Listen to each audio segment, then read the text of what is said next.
Jadi aggiornamento itu bahasa Itali. Ya, jendela dibuka supaya ada hal baru yang segar ya masuk. Tapi itu bahasa simbolik yang sudah mengatakan bahwa gereja harus updating, gereja harus membaharui diri, dan itu sikap sangat positif dari gereja, agar bahwa gereja tidak bisa hidup di dalam kurungan, zona nyaman, dan yang sekarang terbukti bahwa di dalam zona nyaman itu banyak hal yang buruk terjadi, dilakukan.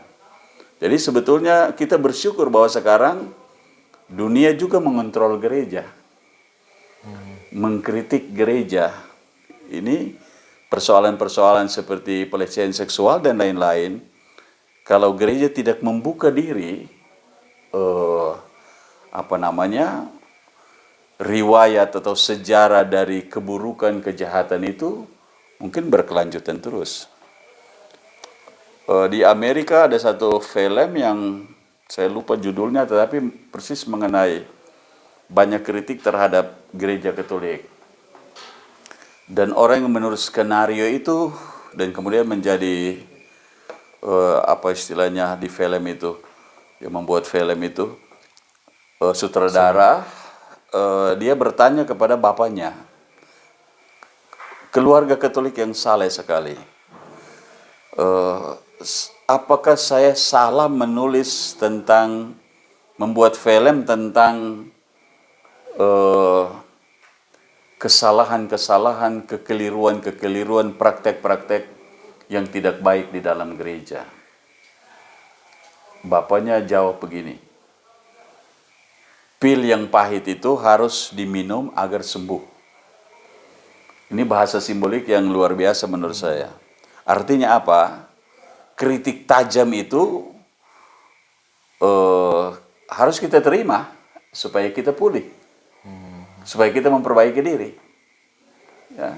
Jadi semakin kita tertutup terhadap kritik, semakin kita menyembunyikan di dalam benteng biara ataupun gereja keburukan-keburukan, kita akan tenggelam bersama dengan keburukan-keburukan itu.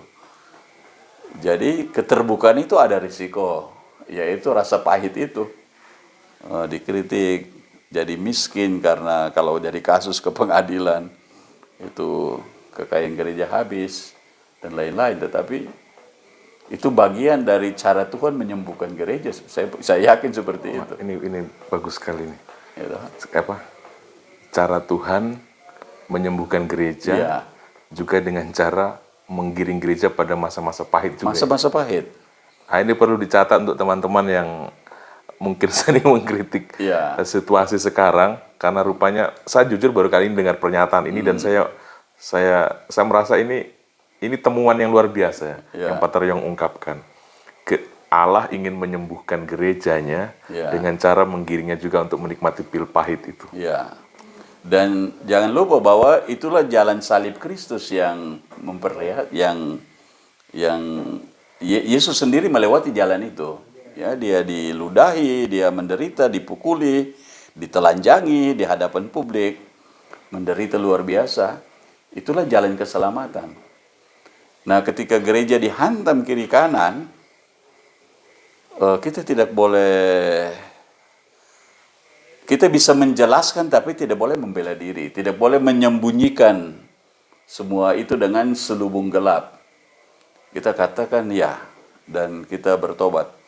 Dan itu figur Paus Fransiskus itu kan berulang kali meminta maaf kepada para korban dan keluarganya. Berabad-abad lamanya akhirnya Paus Yohanes Paulus II itu minta maaf atas kekeliruan gereja menghukum Galileo Galilei. Itu baru tahun 88 atau 89. Itu Paus Yohanes Paulus II meminta maaf bahwa gereja dulu keliru. Nah, seperti itu. Jadi permohonan maaf itu sesuatu yang mengatakan saya terbuka dan saya salah. Dan itulah cara untuk memulihkan diri. Jadi selama anggota gereja adalah manusia, selama itu juga kekeliruan, kesesatan bisa terjadi pada level manapun juga. Seperti itu. Jadi cara Tuhan bekerja itu seringkali melalui jalan salib.